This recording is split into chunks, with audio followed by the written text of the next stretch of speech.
Now, let me ask you this question. Would you like to live in a world with no free will? Where you have no choice at all. It's determined for you what you're going to do. You've got to cheer for the Saskatchewan Rough Riders. And let me ask you the question. Would you want to live in a world where God was constantly overruling your free will? Now, I found that when I ask that question, most people say no. Well, I want God to overrule other people's free will, not mine. I want him to leave me alone. I want to be able to do my own thing. I want God to stop that guy from doing bad.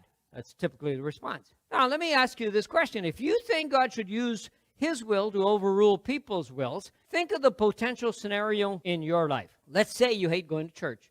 And even worse, putting money on the offering plate.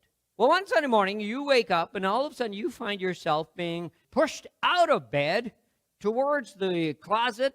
You find yourself taking out your Sunday go-to-meeting clothes.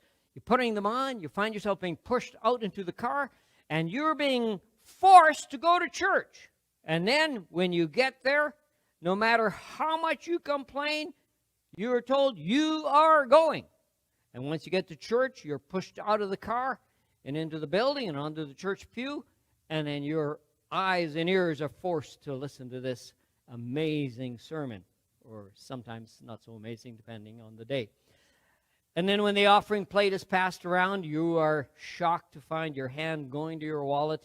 You find yourself pulling out a couple of crisp $100 bills and putting them on the offering plate. I would suggest that's not an option most people would probably want. Probably not.